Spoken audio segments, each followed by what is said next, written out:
Para você que está estudando para concurso, eu tenho um desafio, um quiz de 5 questões. Vamos fazer comigo agora? Vamos lá? Olha aí, questão número 1. Não é elemento constitutivo do Estado? Não é. Letra A, o território. Letra B, o governo soberano. Letra C, a finalidade. E letra D, a população. Qual não é elemento que constitui o Estado? A resposta certa é a letra D de dado. O elemento constitutivo do Estado é o povo e não a população. Os elementos são povo, território, governo soberano e a finalidade. Lembrando que a finalidade, alguns autores consideram como elemento constitutivo do Estado, citam expressamente esse elemento, outros autores não citam, então para fins de prova, se aparecer a finalidade, está certa. Se não aparecer, tudo bem. Agora, povo e população são conceitos diferentes. Povo é quem faz parte do Estado, é o conjunto de brasileiros, conjunto de nacionais, enquanto que a população são as pessoas que habitam uma determinada localidade. Não importa a nacionalidade delas. Então, quem mora numa determinada cidade, seja brasileiro ou estrangeiro, faz parte da população daquela cidade, mas não necessariamente faz parte do povo, porque povo é o conjunto de nacionais, o conjunto de brasileiros. E aí, acertou ou não? Olha a questão 2, agora ficou fácil a 2, hein? O conjunto de nacionais constitui a nação? Letra B, o povo? Letra C, a população? Ou letra D, os cidadãos? O conjunto de nacionais de um Estado, por exemplo, o conjunto de brasileiros, forma a nação brasileira? Não. Nação é outro conceito. Povo é que é o conceito de conjunto de pessoas que têm uma mesma nacionalidade. Portanto, o gabarito é letra B de bola. População é um conceito meramente demográfico. E cidadãos são os eleitores. Então, nem todos os nacionais são eleitores. Por isso, o gabarito é letra B de bola. Questão 3. A primeira Constituição brasileira foi outorgada por Dom Pedro I, promulgada por Dom Pedro I, outorgada por uma Assembleia Constituinte ou promulgada por Assembleia Constituinte?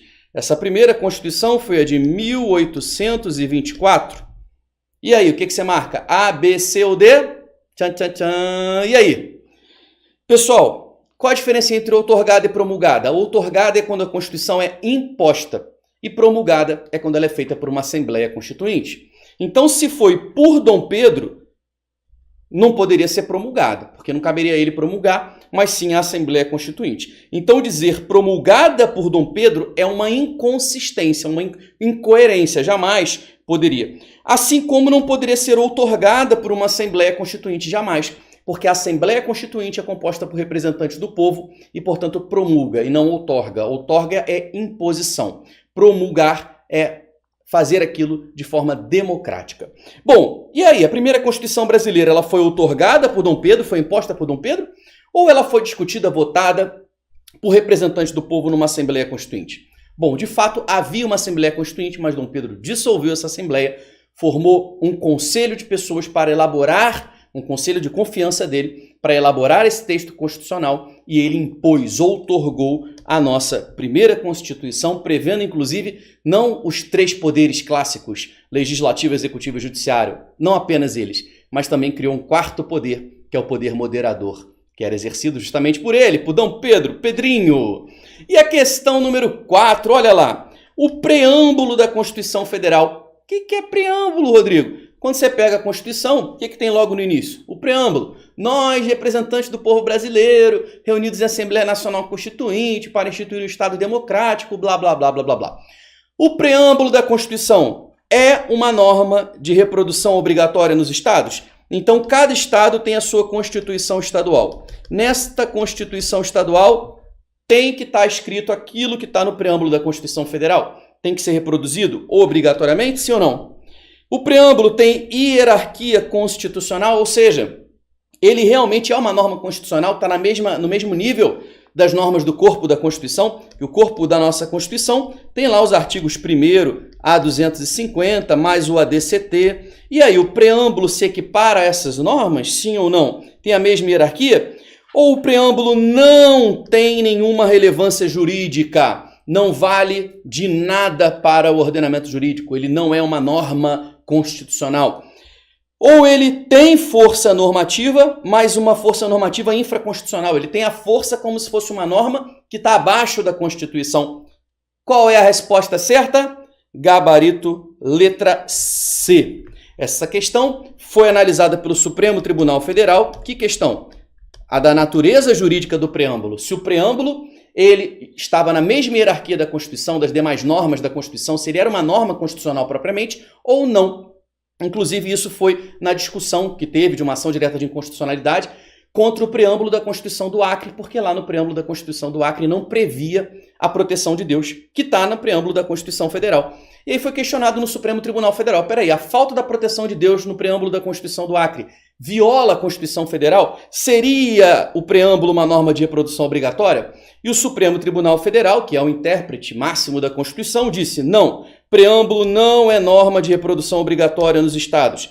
Preâmbulo não tem hierarquia constitucional. O preâmbulo não tem nenhuma força normativa, nem constitucional, nem infraconstitucional. O preâmbulo, ele não tem força normativa, ele não tem nenhuma relevância jurídica. Não tem relevância jurídica.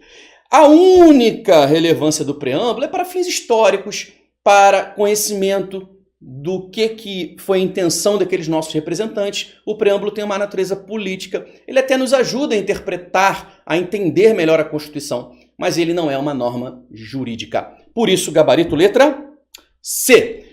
E aí, questão 5.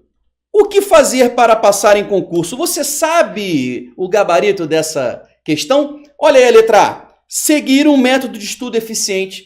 Tem que seguir? É claro que tem que seguir um método de estudo eficiente. Não adianta você querer estudar de qualquer jeito, porque o jeito que você estudava na escola não dá para ser utilizado para concurso. O jeito que você estudava na faculdade não dá para ser utilizado para concurso, porque a concorrência é muito grande, você precisa ser melhor do que os outros candidatos. Então você tem que ter um método de estudo comprovadamente eficiente. Você tem que ter inteligência emocional para lidar com as dificuldades que vão ser muitas durante o período de preparação.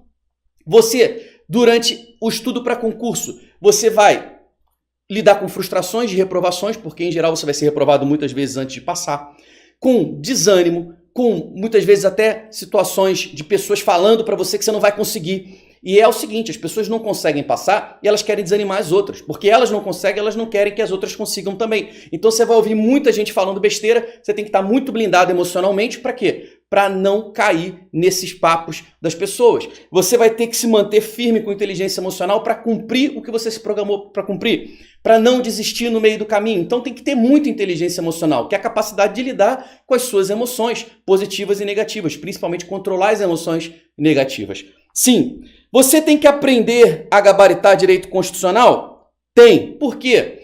Porque direito constitucional é a base de todos os outros direitos. Sabendo bem direito constitucional, você acaba acertando questões de todas as outras matérias de direito. E gabaritando constitucional, com certeza você já vai estar um grande passo à frente dos seus concorrentes. E você tem que participar da imersão Direito Constitucional do Zero? Também. Então, essa questão aqui foi a única que eu permiti ter 4 respostas. E o que é a imersão Direito Constitucional do Zero? É uma série de aulas gratuitas. Na verdade, é um curso meu que custa R$ 197, mas que eu vou dar esse curso de graça para quem assistir ao vivo nos dias 12 a 15 de abril. Vai ser sempre às 8 horas da noite, somente ao vivo. E o que você vai aprender nessa imersão Direito Constitucional do Zero para concursos? Você vai aprender a construir uma base sólida em direito constitucional. Você vai sair dali já com uma base sólida e eu vou te contar o segredo para gabaritar as questões de concursos. E como que você participa? É muito simples. Aqui embaixo desse vídeo tem um botão escrito Saiba Mais. Você vai clicar aqui, vai entrar no site, colocar o seu nome e e-mail, confirmar a inscrição, vai entrar no grupo de WhatsApp do evento e você vai receber por e-mail, por WhatsApp, todas as informações, os links das aulas. E eu garanto a você que esse evento vai ser maravilhoso e imperdível, que vai mudar completamente a sua percepção sobre o direito constitucional. Então, vai lá, se inscreva agora, estou aguardando você. Ainda não foi? Então, ó, vai aparecer aqui no meio da tela um botão azul, você vai apertar ele, tá? Para poder entrar no site. Em 3, 2, 1, vai lá!